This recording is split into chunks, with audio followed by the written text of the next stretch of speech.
아담과 하와가 선악을 알게 하는 나무의 열매를 먹은 다음에 눈이 밝아져서 자기들이 벌거벗었음을 깨닫고 잎사귀로 치마를 해서 입습니다. 그리고는 하나님이 동산에 지나가시는 소리를 듣고 두려워서 나무 사이에 숨습니다. 하나님이 아담을 찾으십니다. 내가 어디에 있느냐? Where are you? 내가 어디에 있느냐? 이렇게 물으실 때 아담이 대답하기를 하나님의 소리를 듣고 내가 벗었으므로 두려워하여 숨었나이다. 그때 하나님이 아담에게 뭐라고 물으시느냐면은 누가 너의 벌거벗음을 내게 고하였느냐라고 하십니다. 이것은 아주 중요한 질문입니다. 하나님은 허튼 말씀을 하시는 분이 아닙니다. 하나님이 정말로 알고 싶은 것입니다. 누가 너의 벗었음을 너에게 고하였느냐? 다시 말하면 누가 너를 창피하다고 했느냐는 것입니다. 누가 너를 부끄러워했느냐? 누가 너에게 부끄러움을 주었느냐라는 질문입니다. 왜냐하면 아담과 하와는 선악과를 먹기 이전에도 벌거벗었었어요. 그러나 부끄러워하지 않았어요. 하나님은 그들이 벌거벗은 그 사실 자체를 문제시 삼지 않았어요. 왜냐하면 선악과를 먹기 전에도 벌거벗었기 때문에 하나님이 문제시 삼으신 것은 아담과 하와가 벌거벗었음을 의식하고 부끄러워하는 것, 그걸 하나님이 문제시하신 것입니다. 좀 더 구체적으로 아담과 하와를 부끄럽게 만든 자를 문제시하셨어요. 이 아담과 하와의 경우에는 누가 그걸 구한 게 아니죠. 누가 알라리 꼴라리 벗었대요 이렇게 한 게 아니에요. 스스로 그것을 깨닫고 부끄러워한 것입니다. 그렇기 때문에 하나님이 그들을 위하여 가죽으로 옷을 해 입히신 이유는 남들의 시선으로부터 그들을 가리기 위한 것도 아니고 하나님 보시기에 그들의 벌거벗었음이 흉했기 때문도 아니고 아담과 하와 자신의 수치심으로부터 그들을 보호하기 위한 것이었습니다. 그러니까 아담과 하와 본인들을 위해서 옷을 입히신 거예요. 왜냐하면 본인들이 부끄러워하기 때문에 남이 흉을 보기 때문도 아니고 하나님이 보기 흉한 것도 아니고 자기들 눈에 자기 자신이 부끄럽기 때문에 자기의 부끄러움을 자기로부터 막아주기 위해서 옷을 해 입히신 것입니다. 이 창세기 3장의 아담과 하와 이야기는 아주 깊은 영적인 진리를 담고 있는데 어느 누구도 그 진리를 다 파악하지는 못합니다. 이게 너무 심오하고 이 단순하게 보이는 상징 속에 엄청난 깊은 의미가 담겨져 있기 때문에 우리가 어느 누구도 그것을 다 파악하지 못하는데 인류의 타락 과정을 아주 심리적으로 사실적으로 묘사했고 이건 오래전의 사건으로 우리에게 와닿는 게 아니고 21세기를 사는 현대인의 문제를 묘사하는 것 같은 느낌을 우리가 받습니다. 참고로 흥미로운 사실은 이 창세기 3장에 나오는 그 아담과 하와의 범죄와 타락에 대한 주제가 창세기에 더 이상 거론되지 않는다는 사실이 아주 흥미로운 사실입니다. 창세기 3장에서 끝납니다. 그 이야기는 더 이상 언급되지 않습니다. 이 아담과 하와의 그 사건, 그게 무엇을 뜻하는 것이고 그 결과로 어떤 일이 발생했는지에 대해서 창세기 저자는 더 이상 언급하지 않습니다. 그리고 다른 구약 성경 저자도 거기에 대해서 더 이상 설명하지 않습니다. 언제 그것이 다시 등장하냐면은 결국은 신약 성경에 와서야 그 주제가 다시 등장하고 거기에 대한 어떤 해답이 나옵니다. 참 신기하고 흥미로운 일입니다. 왜 그랬을까? 이 창세기 3장은 굉장히 철학적이고 굉장히 심리적이고 또 굉장히 상징적인 그런 그 주제를 다루고 있는데 그 이후에는 이제 일단 그것을 접어놓고 구체적인 어떤 이스라엘 백성들의 스토리를 통해서 이제 인간이 하나님과 동행하고 또 인간의 그 믿음과 또 시련과 실족과 범죄에 대해서 그 역사적으로 그것을 다루고 있는 것이죠. 그러니까 창세기 3장에 소개된 서론에 대한 본론이 신약 성경에 와서야 나온다고 볼 수가 있는 것입니다. 서론은 거기에 있고 한참 이제 다른 이야기를 하다가 신약 성경에 와서 본론이 나온다고 볼 수가 있습니다. 사도 바울은 이 초대 교회의 이 양 기둥의 역할을 한 사도가 바울과 베드로 아닙니까? Paul and Peter. 남자 이름 중에 가장 흔한 이름이 폴과 피터. 메리만 있으면 이제 피터, 폴, 메리가 되는 것인데 이 두 사람이 양대 기둥의 역할을 했습니다. 베드로는 유대인을 위한 사도가 됐고 바울은 이방인을 위한 사도가 됐습니다. 그런데 사도 바울은 복음을 어떤 식으로 정리했냐면 그리스도 예수 안에 있는 자에게는 결코 정죄함이 없느니라 라고 말했어요.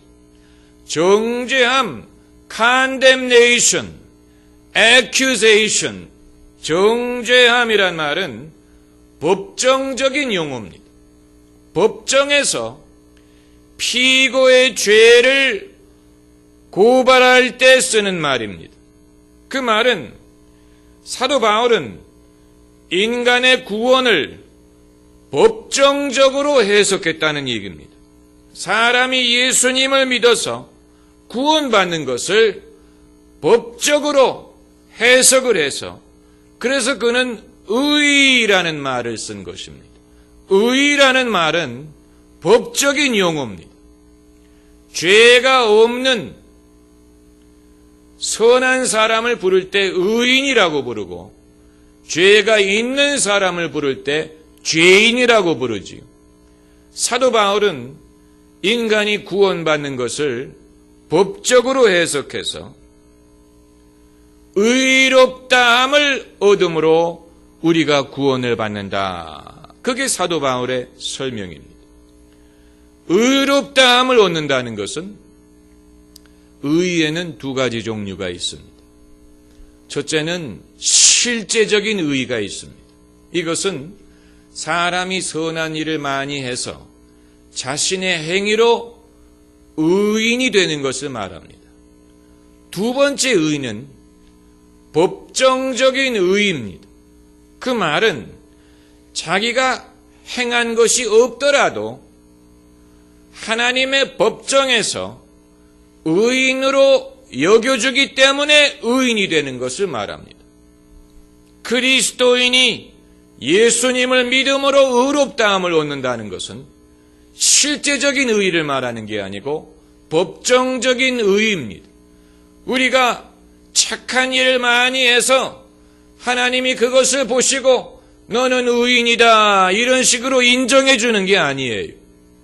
하나님이 우리를 저울에 재서 착한 행실과 나쁜 행실을 저울에 재서 착한 것이 더 많을 때 너는 의인이다 이런 식으로 하는 게 아니고 예수님을 믿는 자에게 그 믿음을 보시고 우리의 행한 것이 없을지라도 너는 의인이다 라고 여겨주심으로 우리가 의롭다함을 얻는 것이고 그렇게 해서 우리가 구원을 받는 것입니다. 그게 바로 은혜로 구원을 받는다는 말입니다.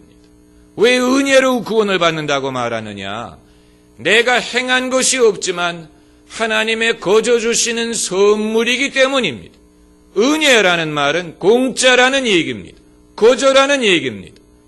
내가 한 일이 없음에도 불구하고 하나님의 선물로 의롭다함을 받았기 때문에 은혜로 구원을 받는다고 말하는 것입니다. 그렇기 때문에 사도 바울은 법정적인 방법으로 인간의 구원을 설명을 하고 있는데 베드로는 적어도 베드로전서에서 법정적인 접근보다는 심리적으로 접근을 했어요. 사람이 구원받는다는 것을. 그게 의도적인 것인지는 우리가 알 수 없습니다. 베드로가 의도적으로 그런 식으로 이 베드로전서를 써나가는지는 알 수 없지만 그러나 이사야서 28장을 인용함으로 그러한 해석의 세계를 열어준 것입니다. 그러니까 바울은 그리스도 예수 안에 있는 자에게는 결코 무엇이 없느니라? 정죄함이 없느니라 라고 복음을 설명했다면 베드로는 어떤 식으로 말했을까? 바울의 어법식으로 베드로의 해석을 말한다면 이런 식이 될 것입니다. 그러므로 그리스도 예수 안에 있는 자에게는 결코 부끄러움이 없다. 같은 것을 말하는 것입니다만 바울은 정죄함이 없다. 이런 법적인 방법으로 접근했는데 베드로는 적어도 이 오늘 본문으로 우리가 해석을 하건대 베드로는 이렇게 말했을 것입니다. 그리스도 예수 안에 있는 자에게는 결코 부끄러움이 없다. 그게 바로 6절에 있는 말씀의 뜻입니다. 보라 내가 택한 보배롭고 요기한 모퉁이 돌을 시온에 두노니 저를 믿는 자는 부끄러움을 당치 아니하리라. 예수님을 믿는 자는 부끄러움을 당치 않는다. 예수 안에서는 부끄러움이 없다. 그렇기 때문에 바울과 베드로를 조금만 더 비교하면 바울은 로마서 8장에서 이런 식으로 물었죠. 누가 정죄하리요? 누가 송사하리요? 누가 대적하리요? 수사학적인 질문이 그럴 사람이 없다는 뜻으로 그렇게 묻는 것입니다. 누가 정죄하리요? 없다는 얘기. 정죄할 사람이 없다니. 누가 송사하리요? 송사할 사람이 없다는 얘기. 누가 대적하리요? 대적할 자가 없다는 것입니다. 하나님이 우리를 위하시면 누가 우리를 대적하리요? 대적할 자가 없다는 얘기예요. 그 말을 베드로식으로 말한다면 이런 말이 될 것입니다. 누가 부끄럽게 하리요? 누가 창피하게 하리요? 누가 수치심을 주리요? 하나님이 의롭다 하신 자를 누가 부끄럽다 창피하다 말하리요? 이런 말이 될 것입니다. 이게 이해가 되시죠? 그러니까 그런 식으로 보면 창세기 3장에서 하나님이 아담에게 물으신 것과 똑같은 질문이 되는 것입니다. 누가 너의 벌거벗음을 고하였느냐? 누가 너를 창피하다고 했느냐? 그런 질문이 되는. 아마 이 시점에서 여러분이 이런 생각을 하실 것입니다. 그럼 진리를 외면하라는 말이냐? 벌거벗었으니까 벌거벗었다고 말하는 것이지. 벌거벗지 않았으면 벌거벗지 않았다고 말할 텐데 벌거벗었으니까 벌거벗었다고 말하는 것인데 진리를 외면하라는 얘기냐? 벌거벗은 사람에게 안 벌거벗었다고 말하라는 얘기냐? 그건 아니에요. 진리를 외면하라는 얘기는 아니에요.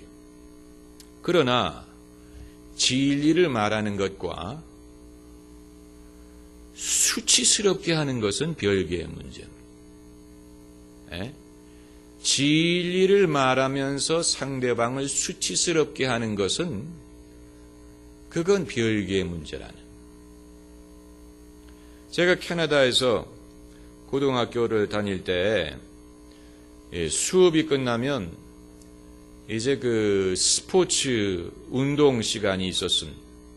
그래서 운동이 끝나고 학교 샤워실에서 샤워를 하고 그리고 이제 옷을 입고 집으로 오는데, 하루는 샤워를 끝내고 나왔는데 그 같은 반에 있는 학생이, 외국인 학생이 저보고 얼굴에 비누가 묻었다 이렇게 말하더라고요. 그런데 사실 그건 비누가 아니고 저의 코였습니다. 그런데 아마 그 친구도 그 사실을 알았을 것입니다. 그렇지만 얼굴에 코가 묻었다라고 말하지 않고 비누가 묻었다라고 간접적으로 말을 해준 것을 저는 지금까지 기억을 하고, 그 친구가 저와 나이가 같고 같은 학년이고, 저는 물론 그 친구에 대해서 자세히 알지 못했지만 그렇게 성숙하다든가 특별한 그런 인격의 소유자라고 생각을 안 했는데, 저는 지금까지도 설마 그 친구가 나의 감정을 고려해서 그런 식으로 말을 했을까? 그렇다면 그건 대단한 것인데, 대단한 인격을 소유했다는 얘기인데 설마. 그래도 저는 그것을 잊지 않고 참 고마운 사람이라고 생각을 합니다.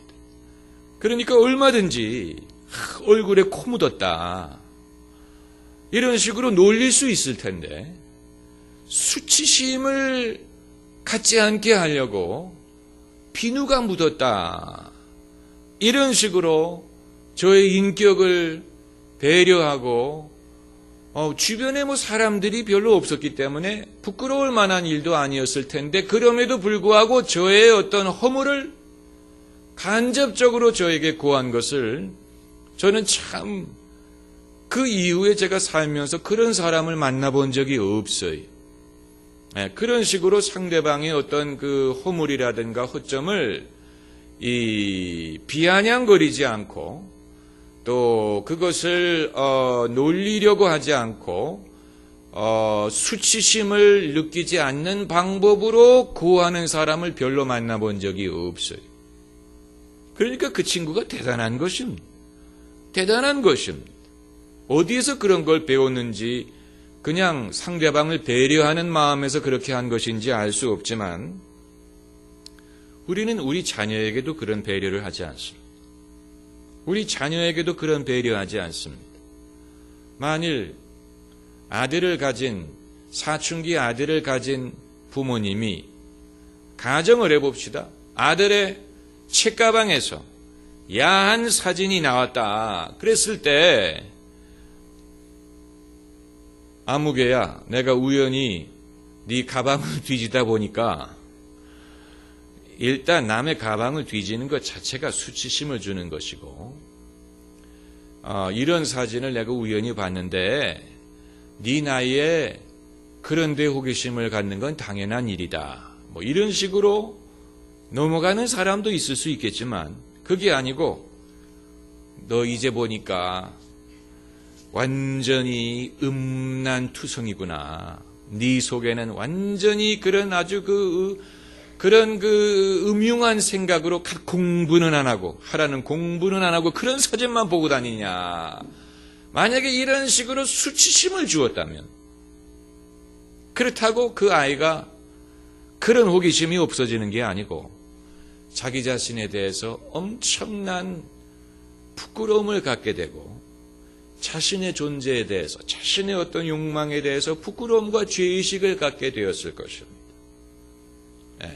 그렇다고 해서 그 사람을, 그 아들을 거룩하게 만드는 것도 아니고, 이것은 한 예를 말씀드리는 것입니다만은,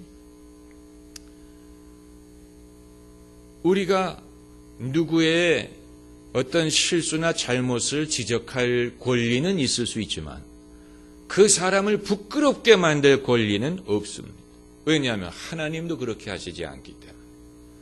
하나님도 그렇게 하시지 않습니다. 아담과 하와가 벌거벗었다는 사실에 대해서 하나님이 그들을 흉보신 적이 없습니다. 그 대신 누가 너에게 벌거벗었음을 고하였느냐? 이 질문이 중요한 것입니다. 우리가 살다 보면 우리의 벌거벗었음을 우리에게 고하는 사람들이 있을 것입니다.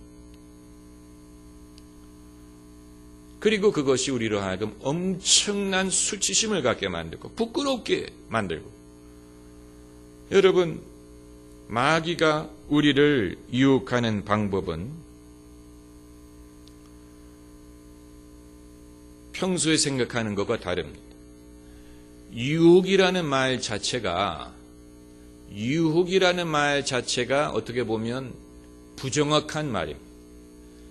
마귀는 우리를 유혹한다기보다는 시험을 합니다. 이 예수님을 마귀가 시험할 때 시험하는 자라 그랬어요. 시험하는 자가 와서 예수님을 시험했다고 했는데, 마귀가 우리를 유혹하는 방법은 첫째는 정죄함을 통해서입니다. 그러니까 우리로 하여금 죄를 짓게 하는 것이 마귀의 유혹이 아니고, 우리가 죄를 지은 다음에 우리를 정죄하는 것이 마귀의 방법이에요. 거기에는 차이가 있어요. 네. 정죄합니다. 그래서 마귀를 참소하는 자라고 불러요. accuser, 참소하는 자라고 불러요. 마귀가 하나님 앞에서 욥을 참소했어요. 뭐라고 참소했냐면, 하나님이 그를 보살펴주기 때문에 그가 하나님을 경외하는 것이지, 하나님이 그를 치면 욥이 정면으로 하나님을 욕할 것입니다. 그랬어요. 그러니까 욥의 신실함, 욥의 경건에 대해서 마귀가 참소한 것. 저건 진짜 그가 경건해서 그런 게 아니고 그의 환경이 그렇기 때문에 그런 것이다. 하나님이 은혜를 베풀었기 때문에 그런 것이지, 욥이 조금만 어려운 것을 경험하면 그는 하나님에 대해서 등을 돌릴 것이다. 이런 식으로. 이게 이제 사단이 이 하나님에게 참소한 내용인데, 그러므로 첫 번째 방법은 정죄함이고, 두 번째 방법은 뭐겠습니까? 부끄럽게 하는 것. 결국은 같은 것입니다. 그러나 하나는 법정적인 방법이고 하나는 심리적인 방법이에요. 부끄럽게 만들, 죄를 지은 다음에 우리를 부끄럽게 만들므로써 우리로 하여금 그 죄에서 벗어나지 못하고 그 죄의 지배를 받도록 만듭니다. 이건 굉장히 묘한 심리적인 현상입니다. 베드로가 예수님을 3번 부인하고 나서 실족한 것은 심한 부끄러움을 느꼈기 때문일 것입니다. 자기 자신이 부끄러운 거예요. 그 계집종이 당신도 그 예수와 함께한 자가 아니냐라는 말을 듣고 두려워가지고 예수님을 모른다고 한 그게 부끄러움, 너무 부끄러움, 자신이 아주 수치스러움, 내가 이거밖에 안 되나. 그래가지고 닭이 우는 소리를 듣고 그가 슬피 울었다고 했는데, 회개하면서 우는 게 아니에요. 자기 자신이 비참하고 수치스러워서 운 것입니다. 베드로의 슬피 운 것이 베드로를 구원한 게 아니에요. 베드로를 변화시킨 게 아니에요. 예수님이 부끄러움에서 베드로를 건져주시지 않았다면 베드로는 다시 예수님을 쫓지 못했을 것입니다. 그 자기 자신의 부끄러움을 스스로 벗어나지 못했을 것입니다. 이 율락 여성을 그 세상에 묶어놓는 방법이 바로 수치심이라는 것입니다. 저는 여자가 안 돼봐서 잘 모르겠는데 남자가 여자에게 할 수 있는 최악의 죄 중에 하나가 여성의 수치심을 발동시켜서 남자의 악한 지배 아래 가두어 놓는 것입니다. 그게 인격을 노예로 만드는 것입니다. 어떤 식으로 수치심을 갖게 하느냐. 여성에게는 자신의 몸을 더럽히는 것처럼 수치스러운 게 없지요. 그런데 하나님의 은혜 안에서 얼마든지 벗어날 수 있는 길이 있습니다. 자신의 수치심으로부터, 그 죄의식으로부터 벗어나는 길이 얼마든지 있습니다. 그러나 이 범죄자의 세계는 완전히 여성을 그 수치심에 사로잡히게 만듭니다. 그래서 너는 이미 버린 몸이고, 너는 이미 더럽고, 너는 이미 추하고, 너는 이 세상에서 벗어날 수 없다. 너는 이미 물 건너갔다. 돌아오는 길은 없다. 이렇게 해서 그 자신의 존재의 가치를 완전히 제로로 떨어뜨립니다. 자기 자신을 완전히 자신의 존재 가치, 나는 아름답고 귀중하고 나는 사랑받고 뭐 이런 것을 완전히 뭉개버리고 너는 아름답지도 않고 너는 사랑받지도 못하고 너는 내 것이고 내가 하라는 대로 따라하지 않으면 안 된다. 그것을 가능하게 하는 것을 수치심. 그래서 이 율락 여성들이 가두어 놓지 않아도 도망을 가지 못하는 이유는 신체적으로 종이 된 게 아니고 심리적으로 종이 됐기 때문에 가두어 놓지 않아도 도망가지 못합니다. 그 세계에서 빠져나오지 못합니다. 자기를 학대하는 사람 밑에 굴복합니다. 아주 묘한 심리입니다마는 마귀가 인간을 죄에 묶어놓는 방법과 똑같은 방법입니다. 이것은 남자와 여자가 마찬가지죠. 인간이 자기가 잘못한 일에 대하여 수치심을 벗어버리지 못하기 때문에 그냥 포기하는 거예요. 나는 이런 존재다. 나는 그냥 이렇게 살 수밖에 없나 보다. 그래서 이제 여자의 세계에서는 몸을 더럽히게 함으로써 수치심을 갖게 만들지만 남자의 경우에는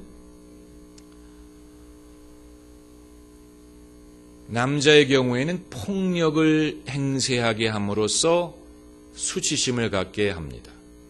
그래서 이 범죄 세계 또 이 아프리카의 이 솔저 보이라고 소년들을 데려다가 사람을 죽이게 만들잖아요.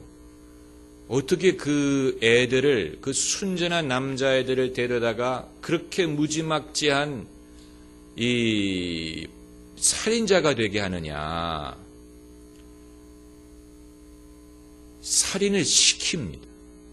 살인을 하라고 시킵니다.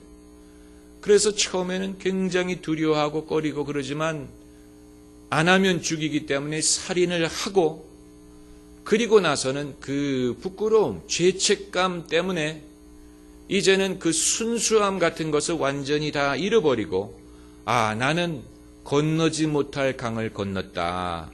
나는 이제 더 이상 그 옛날의 그 세상으로 돌아갈 수 없다. 이런 식으로 완전히 자포자기하게 만든. 그래가지고 그 12살, 13살 된 남자애들이 사람 생명 뺏는 거를 완전히 아무것도 아닌 것처럼 생각하는 그런 식으로 그 애들을 만들어버립니다. 얼마나 무섭습니까? 21세기 대한민국에 사는 사람들은 몰라요. 여러분이 무식한 겁니다. 여러분이 얼마나 무식한지 몰라요. 대한민국에만 사는 사람은 무식해. 평범한 중산층의 삶을 사는 사람들 무식해. 인간이 어떤 식으로 이렇게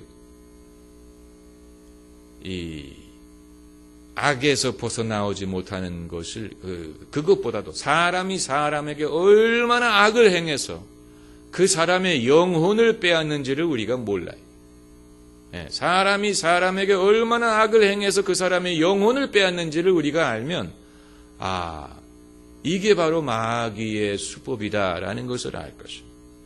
이게 바로 마귀의 수법이다. 마귀가 그런 마귀가 하는 식으로 사람을 망가뜨리는 사람들이 세상에 그 사람들이 정말로 악한 사람. 그러니까 나쁜 짓을 하는 사람도 나쁜 것이지만 다른 사람으로 하여금 나쁜 짓을 하도록 유도하는 사람은 더 나쁜 놈이. 그런 자들은 그야말로 목에 연자맷돌을 메고 바다에 빠지는 게 낫다는 게 바로 그런 걸 말하는. 사람의 영혼을 실족하게 해서 사람으로 하여금 악을 행하도록 만드는 것. 그건 정말로 악한 것이죠. 그런 놈들을 위해서 지옥이 준비된 것입니다. 그런 사람들은 웬만해서는 회개를 하지 않습니다. 여러분이 블러드 다이아몬드라는 영화를 보시면 그런 이 심리적인 그 과정을 묘사를 했어요. 이건 블러드 다이아몬드라는 거는 아프리카에서 그 대부분의 다이아몬드가 생산되지 않습니까? 그런데 블러드 다이아몬드는 이 불의함과 살인과 전쟁을 통해서 다이아몬드를 생산하는 것, 그 다이아몬드를 블러드 다이아몬드, 피의 다이아몬드라고 부릅니다. 그렇기 때문에 이제 이 다이아몬드를 살 때 그 다이아몬드가 어디 다이아몬드인지를 물어보라고 합니다. 그래서 그런 식으로 그 폭력과 불의를 통해서 다이아몬드 생산하는 데에서 나온 다이아몬드를 사지 말라. 이런 운동을 벌이고 있지 않아요. 여러분 그냥 뭐 아무데나 가가지고 뭐 누가 자식이 결혼한다고 뭐 다이아몬드 그러지 말고 그런 걸 좀 아셔야 됩니다. 이게 어디 거냐, 어디서 만든 거냐, 어디서 생산한 거냐를 물어봐야 되는데 그 영화를 보면 이 아프리카 남자의 아들이 12살인가 그래. 그 아이가 납치가 돼가지고 이 게릴라에게 납치가 돼서 게릴라에서 그 천진난만한 아이를 살인자로 만들어버렸어. 살인자로 만들어버렸어. 그 아들을 아버지가 찾아요. 근데 그 아들이 그동안에 하도 변해서 자기를 찾아온 아버지를 죽이려고.